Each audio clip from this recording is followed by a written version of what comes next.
Manganês em soja, funções, deficiência e correção.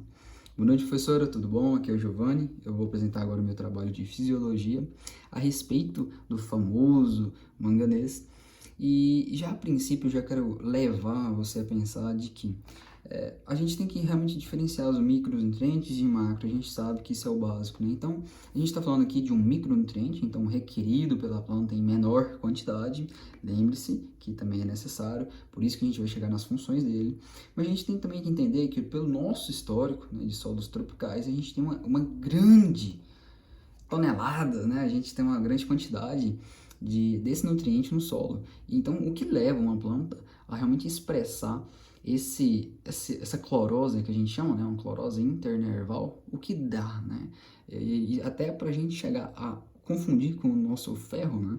Então, perceba, ah, o ferro, ele vai ter a sua disponibilidade também para as plantas, né? Porque está muito ligado ao primeiro ponto, né? Condições do solo. Mas lembre-se bem, né? Quando a gente vai falar, uma das principais características ali da diferenciação entre eles é que o manganês, né? O nutriente que a gente vai trabalhando hoje, ele vai levar essa condução de elétrons, né? No decorrer da fotossíntese. Isso aqui é o primordial. Lembrou de manganês, você vai lembrar disso, beleza? Mas lembre-se também, essas condições do solo que eu estou falando, a gente tem que falar que não pode ser também aquela área de primeiro ano, né? Então ela vai sofrer um pouco mais. Por quê? Olha lá, ponto número 1, né? Então, essa teor de matéria orgânica vai influenciar. Mas a gente está falando aqui também de um nutriente que gosta de um pH um pouco ácido. Por isso que, mais para frente, a gente vai falar um pouquinho de que quando a gente faz a supercalagem, a gente tem essa ré que a gente toma, né? Então, beleza. Que a gente pensa, né? Professora, mais específico, né? A gente falou em relação a esse efeito de um nutriente em absorção do outro, trouxe esse trabalho, né? Então a gente pode ver que aqui o ferro, ó, manganês e ferro, a segunda coluna, né? O segundo nutriente em excesso inibe o outro, né? Prejudica a sua absorção pela planta. E lembrando do ferro, busquei um estudo bem bacana que mostrava, né? A principal diferenciação entre eles é isso, né? O verde aqui é mais forte, mas é principalmente pela ferredoxina, que ela vai vir depois para justamente no fotossistema 2, ligando ali com o fotossistema 1. Vou estar explicando um pouquinho depois. Isso aqui é uma lavoura, né? Que eu estava fazendo estágio. E a gente claramente vê essa deficiência por conta o amarelecimento das plantas, né? Você pode pensar, falar assim, mas tá igual, Giovanni. Aí eu passo essa foto e você vai ficar pasmo. A gente tá falando aqui da cultura da soja, como você pode ver, e aqui ao lado uma lavoura sadia, sem a deficiência, e ao lado uma lavoura com deficiência. Por quê? Esse que é a grande jogada do agro. A gente não tem aqui uma tabela pronta, uma receita de bolo, como todo mundo diz. A gente está falando aqui de uma cultivar diferente da outra. Então, se o mesmo manejo foi feito aqui dentro, por que está expressando esse tipo de sintoma, né?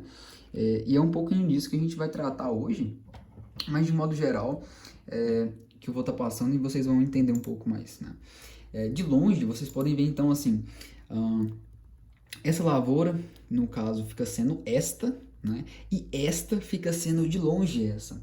Olha só que incrível essas imagens. E por isso que a prática é tão fundamental e está evidenciando isso em estágio, me levou a buscar esse nutriente, né? Então, percebam. Mas, lembre-se, aqui a gente está falando também que a gente estava sofrendo com chuva, né? Uma chuva em excesso.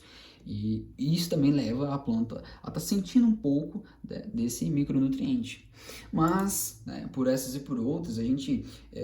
qual é o esquema que eu quero colocar colocar na sua cabeça aqui, né?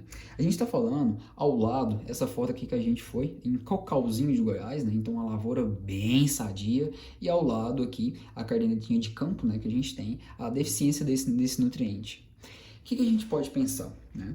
Primeiramente, agora entrando na parte mais enraizada aqui do trabalho, né? A gente está falando que as funções desse micronutriente dentro da planta, que tem sim, mesmo sendo micro, né, requerido em menor quantidade, é principalmente na fotólise, né? O que é essa fotólise? A quebra da água.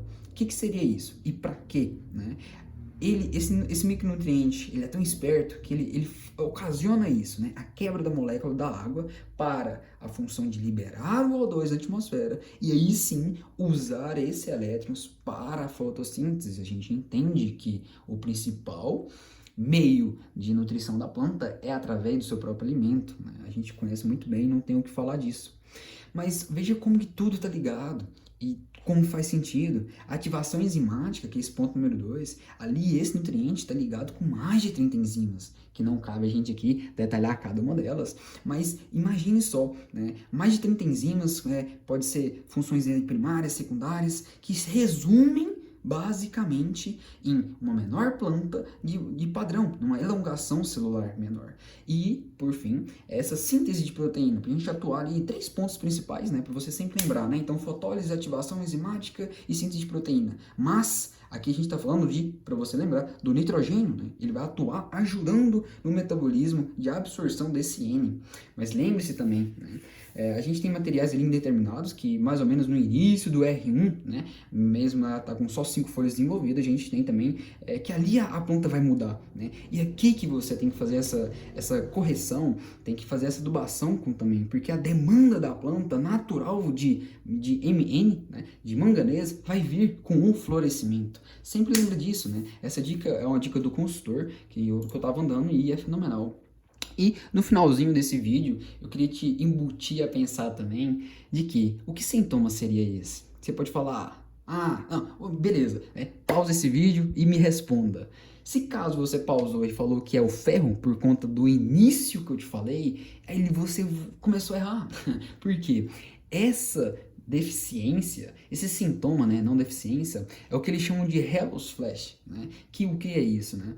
Uma demanda muito grande de glifosato chega a produzir isso na planta. E por exemplo, o que seria esse sintoma, né? Esse sintoma é o que a gente chama de encarquilhamento da soja. Então, o que eles têm a ver, né? Por outro lado, a gente tem um abuso excessivo do glifosato para fazer uma boa capina, e aqui a gente tem ali o abuso do próprio nutriente, né? Que, por exemplo, é o nosso manganês. E aqui está um pouquinho das fontes, né, que você não pode estar errando, né? Então, oxosulfatos ou os óxidos de modo geral, para você estar corrigindo, porque tem uma diferença entre você fazer uma recomendação para o solo ou para a planta. Recomendo o que você use para a planta, o sulfato de manganês, mesmo que seja caro, um pouco mais oneroso, compensa mais você estar fazendo esse parcelamento, mas para solos aqui eu recomendo então os oxosulfatos. Então, lembre bem um pouco sobre o que a gente está falando, lembre sobre as imagens, e aqui fica o meu muito obrigado, e a gente vai vendo, bem, professora? Muito obrigado.